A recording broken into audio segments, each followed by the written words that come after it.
Каспий KZ мобилді қосымшасында қызметкерге Каспий Pay шотынан ақы төлеуге қалай рұқсат береді? Жеке кәсіпкерлер қызметкерлерге Каспий Pay шотынан, жеткізушілерде жүк құжат бойынша тауарлардың ақысын және QR-код бойынша сатып алу ақысын төлеуге рұқсат ете алады.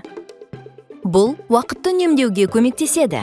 Сізге енді жеткізушілермен өз бетіңізше есеп айырысудың немесе ол үшін өз қызметкерлеріңізге ақша аударудың қажеті жоқ. Ақы төлеуді бақылауға көмектеседі. Өйткені бүкіл ақпарат шот бойынша үзіндіде онлайн қолжетімді. Каспий Pay мобилді қосымшасында жеке банк сервисіне өтіңіз. Каспий Pay шотын ашыңызда төлеуге рұқсат ету деп таңдаңыз.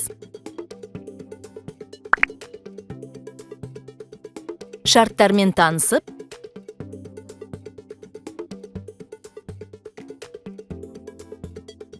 қызметкерлерге төлеуге рұқсат ету деп басыңыз. Тізімнен жұмыскерді таңдаңыз, немесе жаңа жұмыскерді қосыңыз. Ол Каспий KZ мобилді қосымшасына тіркелген болуы тиіс. Содан кейін лимитті белгілеңіз. Бұл жұмыскер бір күннің ішінде жұмсай алатын сома.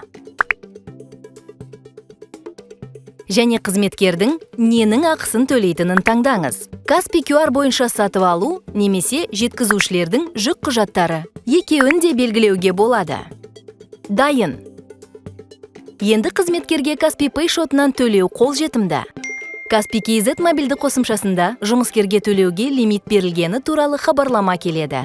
Ол әр сатып алған сайын сізге Каспий Pay мобилді қосымшасына хабарлама келеді.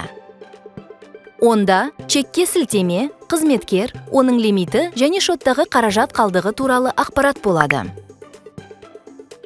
Осылайша жеңіл әрі оңай жұмыскерге Каспий Pay шотынан ақы төлеуге рұқсат ете аласыз.